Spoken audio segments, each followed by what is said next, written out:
আজকের যে সত্যি ঘটনাটা শোনাবো সেটা গুজরাতের একটা ঘটনা।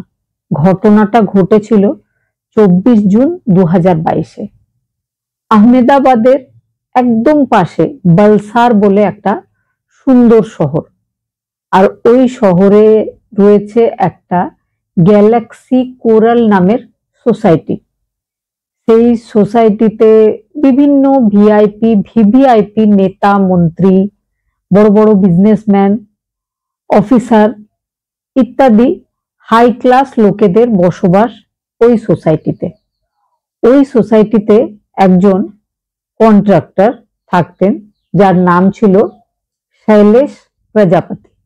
বিবাহিত ছিলেন, স্ত্রীর নাম শারদা প্রজাপতি। দুটো ছেলে মেয়েও ছিল। কিছু দূরেই তার শ্বশুর বাড়িও ছিল। তো ভদ্রলোকের প্রত্যেক দিনের অভ্যেস যে তিনি সকালবেলায় উঠে মর্নিং ওয়াকে যেতেন। ঘটনার দিন মানে 24 জুন 2022 আর্লি মর্নিং তিনি বেরিয়ে পড়েছিলেন মর্নিং ওয়াকের জন্য। RAF ক্যাম্প সেটার পাশের রাস্তা দিয়ে তিনি হেঁটে যাচ্ছিলেন। হঠাৎ করে পেছন থেকে একটা গাড়ি এসে তাকে ধাক্কা দিয়ে চলে যায়। ঘটনাস্থলেই তার মৃত্যু হয়। কিছুক্ষণ পরে লোকজন পুলিশকে খবর দেয়। যখন তারা তাকে রাস্তায় পড়ে থাকতে দেখে তাকে তুলে নিয়ে গিয়ে হসপিটালেও যাওয়া হয়, কিন্তু অনেক দেরি হয়ে গেছিল, তিনি আর জীবিত ছিলেন না। এদিকে তিনি বাড়ি ফিরছেন না দেখে সকালবেলায় 7:30টার সময় তার শ্বশুর, যার নাম রমেশ মজিদার, তিনি পুলিশ স্টেশনে গিয়েছিলেন। তিনি পুলিশ স্টেশনে জানিয়েছিলেন যে তার জামাই সকালবেলায় মর্নিং ওয়াকে বেরিয়েছিল প্রত্যেক দিনের মতো, কিন্তু সে আজকে ফিরে আসেনি। সে 7টা নাগাদ ফিরে আসে। পুলিশ স্টেশনের লোকেরা বুঝতে পারে ব্যাপারটা। তাদের মনে হয় যে যে ভদ্রলোকের মর্নিং ওয়াক করতে বেরিয়ে অ্যাক্সিডেন্ট হয়েছিল হয়তো ইনি তার কথাই বলছেন। তাকে বডিটা দেখানো হয়, তিনি শনাক্ত করেন। তিনি বলেন হ্যাঁ ওটাই তার জামাই। ব্যাপারটা একটা নর্মাল রোড অ্যাক্সিডেন্ট ছিল বলেই পুলিশের মনে হয়। কয়েকদিন তদন্ত হয়, কোন গাড়িটা অ্যাক্সিডেন্ট করে দিয়ে চলে গেছে সেটাকে খোঁজাও হয়, কিন্তু ধীরে ধীরে সব নর্মাল হয়ে যায়, শান্ত হয়ে যায়, কারণ পুলিশ ব্যাপারটাকে খুব একটা সিরিয়াসলি নেয়নি। অসংখ্য রোড অ্যাক্সিডেন্ট প্রত্যেক দিন এই দেশে হয়ে থাকে, সেই রকমই একটা রোড অ্যাক্সিডেন্ট এটাকেও মনে করেছিল পুলিশ। বেশ কিছুদিন পরে হঠাৎ করে একটা বেনামি ফোন পুলিশ স্টেশনে আসে। সেই বেনামি ফোনে পুলিশকে বলা হয় যে শৈলেশ প্রজাপতির যে অ্যাক্সিডেন্ট কেসটা সেটা আসলে একটা নর্মাল রোড অ্যাক্সিডেন্ট নয়, ওর পেছনে আরো অনেক রহস্য আছে, যদি আপনারা তদন্ত করেন তাহলে জানতে পারবেন। এতটা কথা বলার পরেই কিন্তু ফোনটা কেটে যায়। পুলিশ এবার ভাবছিল যে কেসটা হয়তো রিওপেন করা উচিত।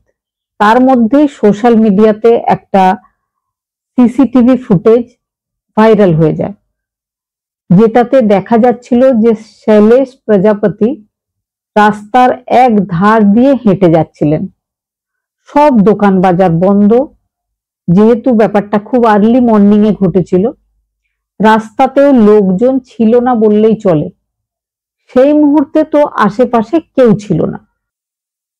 হঠাৎ করে পেছন থেকে ফুল স্পিডে একটা পিকআপ গাড়ি এসে তাকে সজোরে ধাক্কা দিয়ে এগিয়ে চলে যায়। পুলিশেরও নজর পড়ে ওই সিসিটিভি ফুটেজটাতে। পুলিশেরও মনে হয় সত্যি সত্যি এই ব্যাপারটা তো ঘটা উচিত ছিল না। রাস্তাতে সেই গাড়িটা যাওয়ার প্রচুর জায়গা, তাও কেন ওই গাড়িটা ইচ্ছা করে মনে হলো যেন জোর করে শৈলেশকে ধাক্কা দিয়ে এই অ্যাক্সিডেন্টটা ঘটিয়েছিল। পুলিশ টিম এবার আবার যায় সেই গ্যালাক্সি কোরাল সোসাইটিতে। আশেপাশের লোকজন, আত্মীয় স্বজন, শৈলেশের বাড়ির লোকজন, শ্বশুর বাড়ির লোকজন সবার সাথে কথাবার্তা বলে। পুলিশ টিম কোনো ক্লু খুঁজে পাচ্ছিল না। এবার ক্রাইম ব্রাঞ্চের হাতে চলে যায় এই ব্যাপারটার তদন্ত। ক্রাইম ব্রাঞ্চ তদন্ত করতে শুরু করে। প্রথম তদন্ত শুরু হয় সিসিটিভি ফুটেজগুলো দিয়ে। সিসিটিভি ফুটেজ ঠিক যে সময় শৈলেশের অ্যাক্সিডেন্ট হয়েছিল তার আগে ওই গাড়িটা কোথায় কোথায় হয়ে আসছিল বা কোথায় থেকে সে এত স্পিডে আসছিল এই ব্যাপারগুলো দেখার জন্য যেদিক থেকে গাড়িটা আসছিল আরো বেশ কিছুটা পিছিয়ে গিয়ে বিভিন্ন রাস্তার ফুটেজগুলো 5:30 থেকে 6টার মধ্যে যে ফুটেজ সেগুলো ক্রাইম ব্রাঞ্চের টিম চেক করতে শুরু করে। তো ঘটনার দিন খুব সহজেই যে ফুটেজটা ক্রাইম ব্রাঞ্চ পেয়েছিল সেটা হচ্ছে যে একটা লোক বেশ কিছুটা দূরে দাঁড়িয়ে অপেক্ষা করছিল ওই গাড়িটা আসে। সে ওই গাড়িতে চড়ে বসে, তারপরে গাড়ি আস্তে আস্তে এগিয়ে এগিয়ে শৈলেশকে যেন তারা খুঁজছিল। শৈলেশকে দেখতে পাওয়া মাত্র গাড়ির স্পিড বেড়ে যায়, তারা জোরে ধাক্কা দিয়ে আগে এগিয়ে যায়। কিন্তু যেহেতু সিসিটিভি ফুটেজ ক্লিয়ার বোঝা যাচ্ছিল না যে তারা কে, গাড়ির নাম্বারও সেটাতে দেখা যাচ্ছিল না। এবার ক্রাইম ব্রাঞ্চ শৈলেশ প্রজাপতির কল ডিটেলটা বের করে। কল ডিটেল যখন বের করে তখন দেখে যে একটা নম্বরে শৈলেশ প্রজাপতি বহু বছর ধরে রোজই দিনে 3বার 4বার কথা বলে, কখনো বা তারও বেশি, কিন্তু 5 মাস ধরে সেই নাম্বারটাতে শৈলেশ আর কথা বলছে না। তাহলে এই নাম্বারটা কার নাম্বার? সেটা যখন খোঁজ করা হয় তখন দেখা যায় ওই নাম্বারটা নবীন বলে এক ভদ্রলোকের নাম্বার। খোঁজ করলে বোঝা যায় যে নবীন হচ্ছে শৈলেশ প্রজাপতির ছোটবেলার বন্ধু, এখন বর্তমানে তার বিজনেস পার্টনার। পার্টনারের সঙ্গে রোজ কথা হবে, বারবার কথা হবে, এটা খুব নর্মাল একটা ব্যাপার। কিন্তু 5 মাস ধরে তার সাথে কেন কথা হচ্ছে না? তাহলে কি কোনো বিষয়ে, ব্যবসা নিয়ে তার সাথে কোনো শত্রুতা শুরু হয়েছে?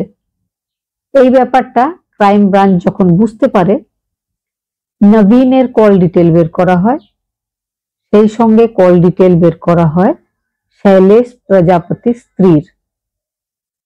দুটো কল ডিটেলে আরো একটা বিশেষ ব্যাপার ক্রাইম ব্রাঞ্চের চোখে পড়ে, সেটা হচ্ছে 5 মাস ধরে শৈলেশের সাথে নবীনের কথা হচ্ছে না, কিন্তু শৈলেশের যে স্ত্রী আছে শারদা, তার সাথে নিয়মিত কথা হচ্ছে নবীনের।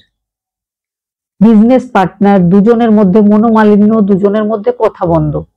তাহলে তার স্ত্রীর সাথে এত লম্বা লম্বা সময় ধরে নবীন কি কথা বলছে?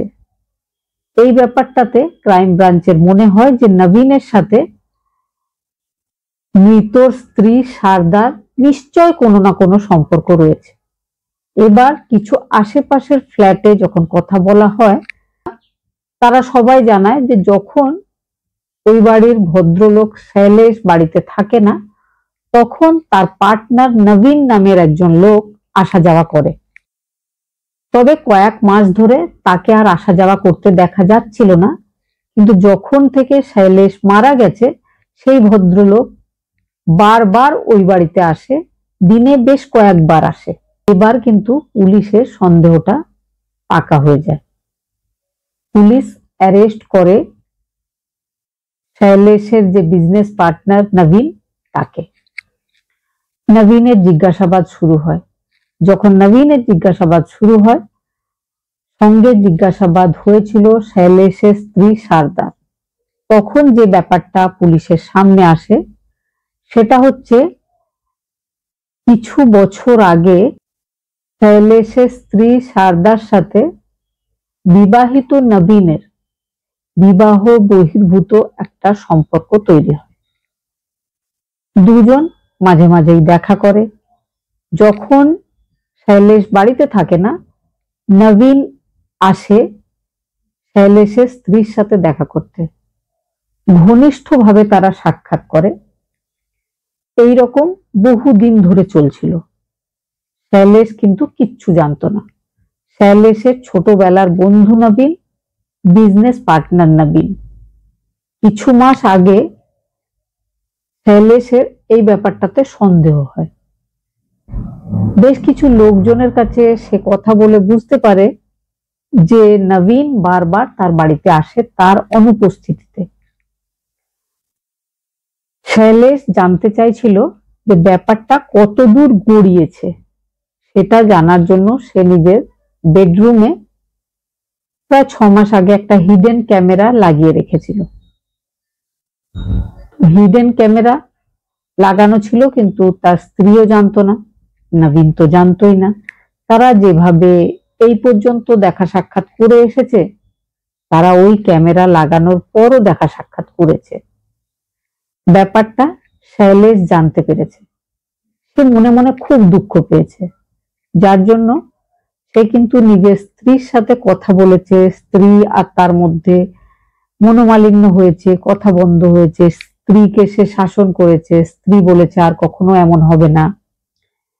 কিন্তু শৈলেশ প্রজাপতির মনে হয়েছিল যে সে নবীনকে কিচ্ছু বলবে না। সে যা বলার নিজের স্ত্রীকে বলবে, নিজের স্ত্রীকে শাসন করবে, কিন্তু নবীনকে বলার তার অধিকার নেই। সেই জন্য সে নবীনকে কিচ্ছু বলেনি, জাস্ট নবীনকে অ্যাভয়েড করেছিল। নবীনের সাথে একদম কথাবার্তা বন্ধ করে দিয়েছিল। নবীনও বুঝতে পেরেছিল যে কি ঘটনা ঘটেছে। সারদা তাকে গল্প করেছিল। তারপর থেকেই দুই বন্ধুর মধ্যে দূরত্ব তৈরি হয়েছিল। সারদার মন খুব খারাপ যে কিছুতেই আর দেখা হচ্ছে না নবীনের সাথে। যখন শৈলেশ বাড়িতে থাকে না, সারদা আর নবীন ফোন কলে গল্প করে, সাক্ষাৎটা হচ্ছে না। সেই জন্য সারদা নবীনকে বলে যে কোনোভাবে যদি রাস্তা থেকে সরিয়ে দেওয়া যায় শৈলেশকে, তাহলে খুব সুবিধা হয় আমাদের। নবীন বলে যে আমি প্ল্যানিং করছি, এমন ভাবে সরাবো যে দেখে মনে হবে একটা অ্যাক্সিডেন্ট হয়েছে। সেটাই তারা করেছিল। নবীন দুজন সুপারি কিলারের সাথে যোগাযোগ করে। 10 লাখ টাকায় ডিল ফাইনাল হয়ে যায়। তারা বলে যে কখন কিভাবে এই ঘটনা ঘটাতে হবে সেই খবরটা দিলেই হবে। নবীন কিন্তু শৈলেশের অভ্যাস জানতো, প্রত্যেক দিন যে মর্নিং ওয়াক করার অভ্যেসটা। আর তার স্ত্রী সারদা কিন্তু নবীনকে নিজের হাজবেন্ড বাড়ি থেকে মর্নিং ওয়াকের জন্য বেরিয়েছে এই খবরটা দিয়েছিল। নবীন রাস্তার পাশে দাঁড়িয়ে অপেক্ষা করছিল। গাড়ি এসে যায়। সেই রাস্তা দিয়ে কিছুক্ষণ আগেই শৈলেশ গেছিল। শৈলেশ প্রত্যেক দিনই RAF ক্যাম্পের কাছাকাছি রাস্তা, সেখানে অনেকেই মর্নিং ওয়াক করে। সকালে একদম নির্জন থাকে, সেখানেই সে মর্নিং ওয়াক করতে যেত। ঘটনার দিনও গেছিল। নবীন সঙ্গে বসে থেকে দুজন কিলারকে নিয়ে ওই গাড়িটা নিয়ে এসে নিজের ছোটবেলার বন্ধু, নিজের বিজনেস পার্টনার, তাকে ধাক্কা দিয়ে মেরে ফেলেছিল। পরবর্তীকালে এই ব্যাপারগুলো সবার সামনে আসে। নবীন আর শৈলেশের স্ত্রী দুজনে অ্যারেস্ট হয়, দুজন সুপারি কিলার। তারাও ধরা পড়েছিল। এখন সবাই বিচারাধীন। বাচ্চা দুটো এখন নিজের মামা বাড়িতে নিজের দাদুর সাথেই থাকে।